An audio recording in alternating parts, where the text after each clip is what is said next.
Hello, I'm Mike Sullivan. Thanks for joining us again today on MO, where we feature small business owners and entrepreneurs and then bring you hints, tips, insights, and perspectives on what it takes to be successful. Joining us today is Deborah Sweeney, CEO of MyCorporation. MyCorporation is an advocate for the protection of personal and business assets, and Deborah Sweeney has a great deal of experience in the startup and entrepreneurial industries.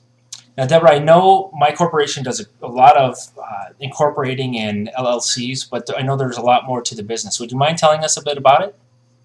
So MyCorporation is an online legal filing service. We incorporate and form LLCs for small businesses.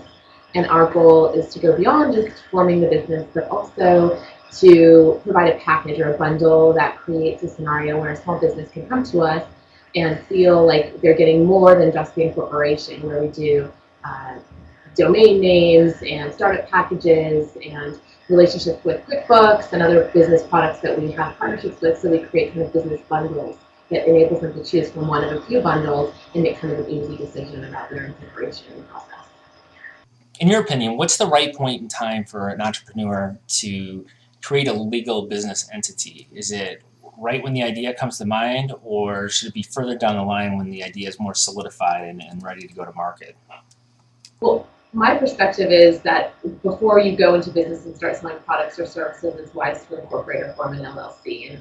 And really, the incorporation process doesn't have to happen when you're coming up with your idea, because you're not actually out there accepting money and having co-mingling of assets and those types of things. But that's not necessarily the case when you're having investors or people that are buying assets in your business or interested in investing in your business. And so with that said, when you have an investor, then you really need to incorporate or think of an LLC right from the beginning, because once you start selling ownership interest in your business, then you need to have some sort of form or substance from which you sell. And so that's where the incorporation or LLC comes in from the very beginning. But if we're not talking about that, we're just talking about, hey, I have an idea, you would not necessarily need to incorporate until you really get yourself in a business established. Want to open a bank account and start accepting money for that business. How does someone know if what they're doing is just a hobby where they're making money, or if they should make it more official and form a business around it? A lot of times when it's just a hobby, kind of a side hobby, and then you start making money, it becomes quite obvious when you need to evolve it to a business, in the sense that you start getting checks for your new product or service.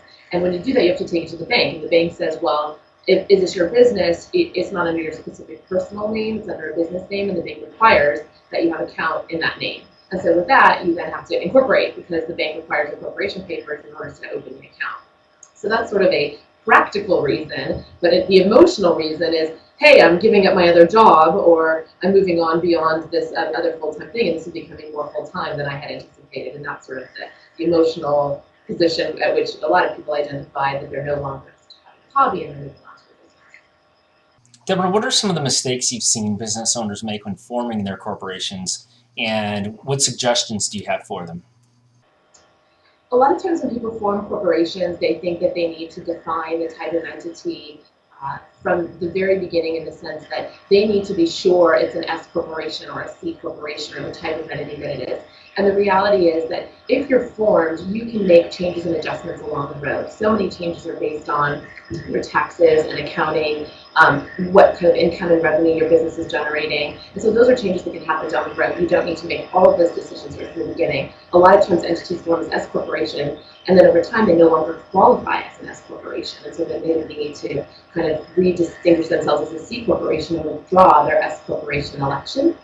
And so those are changes that can be made, but I find that people get so worried about that making their tax decision or making their incorporation strategy so perfect from the beginning that they don't incorporate at all. And that's not the solution. Protecting your personal assets and saving on taxes are critically important from the beginning. So it's important to incorporate, talk with your accountant for the best strategy as you stand today, and then know that you can evolve that. You can even file a conversion from a corporation to an LLC. You can withdraw, as I mentioned, your S corporation status. So there's lots of variables that you can add in or make changes to based on your tax situation or your economic situation as it changes throughout your business life cycle.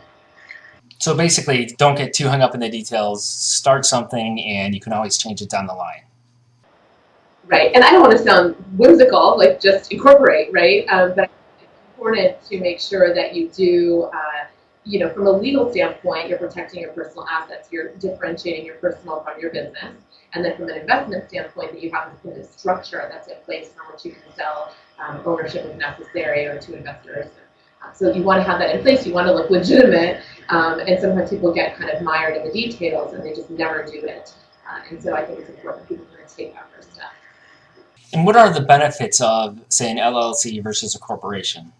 So usually people look at an LLC as being a simpler form of structure. When new businesses are really new to being in business, they find that the maintenance of a corporation can often be significantly more time-consuming.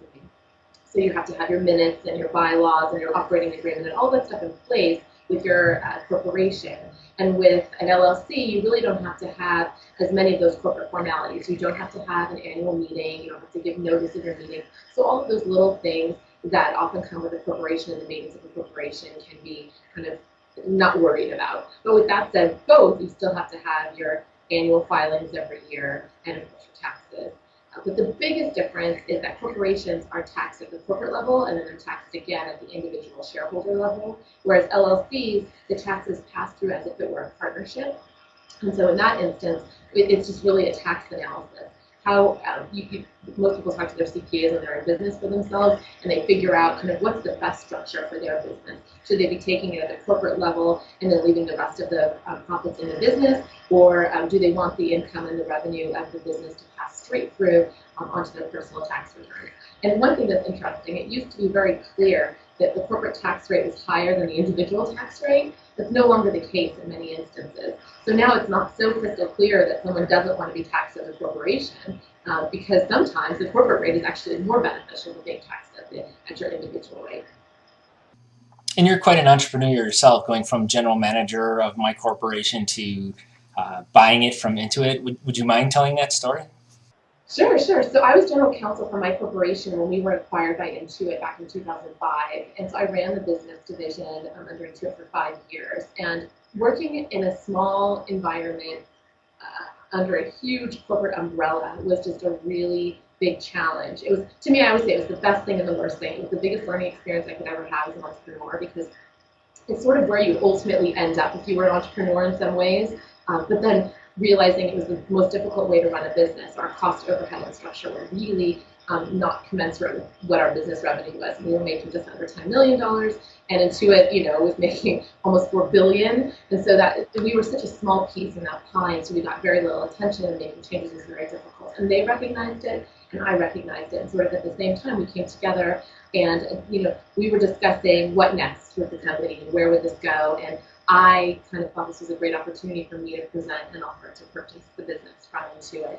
And so they are wonderful in the sense that they wanted the softest landing for the employees and the shareholders and, of course, our customers. And so this was sort of a nice transition rather than selling the business to someone else who wasn't familiar, or closing it, or doing something that might not have been beneficial to anyone. They realized that this was probably a good solution. So I took all of the team, and we still are in phenomenal partnership with Intuit, and we've, kind of right-sided, I guess I like to call it, our infrastructure, where our costs are not more than our revenue, which is awesome. So we've talked a bit about LLCs and corporations, but what are some of the tax advantages that go along with those? A lot of tax advantages that a corporation and LLC have are self-employment taxes. So with a corporation, you actually pay only self-employment taxes on that component you're paying yourself as an employee of the business. And you pay yourself as an employee the kind of reasonable salary that would be paid. So if, for example, in my role as general manager, I was paid $50,000 a year, now as owner of the company, I could be paid $50,000 a year. I don't have to be paid more because my profits are more. And so I can take that salary and only pay employment taxes on that component. And that's actually a large percentage, in around 13% of employment taxes. And so it's a huge savings opportunity for entities that have a corporation. There's also, of course, all of the business write-offs that you would have. Your car, your business expenses for travel, for phones, for eating, entertainment, all of those things are obvious things that people also can write off. But one of the other things that people don't think about, which is actually the kind of opposite part of taxes, is the audit component. and your risk of being audited is 0.03% when you're a corporation or LLC, and it's almost 2.7% when you're a sole proprietor making that type of income. Huge difference. So because you're sort of a small fish, in a big sea when you're a corporation, and you're making $10 million in revenue, they're not, looking at you, paying attention to those details. But when you're a sole proprietorship, making that kind of money, it is a significant kind of red flag for the IRS. And so kind of avoiding the red flag status is actually a good thing for many, many small businesses, and it's just a wise idea. Any final thoughts for us on incorporating or other aspects of business?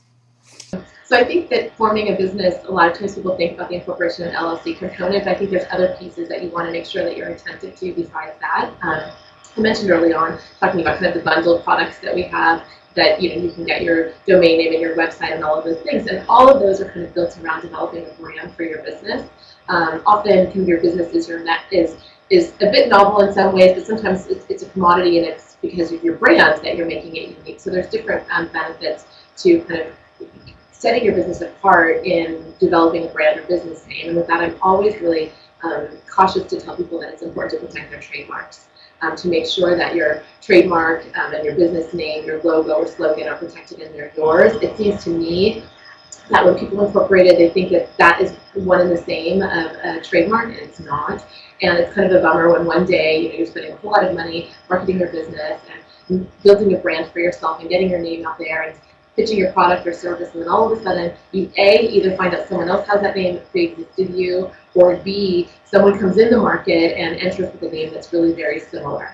And unless you've protected your trademark and made sure that that mark is yours on a nationwide level, and as we all know, the world is becoming smaller and smaller. With the internet, it's like, you could search, and if there's one company out there and then company B pops up and it's a very similar name, it just really stinks, because for that company A that started out and spent a lot of money investing and building the brand and that kind of thing, company B can come along and even with a slightly similar name and similar products can really infringe on it. So it's a real risk for businesses, and so I always advise that separate and apart from looking at the corporation LLC, which is critically important, and especially when it comes to trademarks and logos, you want to make sure if you infringe or someone else infringes that you have that corporate veil protecting you from all of your personal stuff, either way. But besides that, making sure that your logos and trademarks are protected adequately.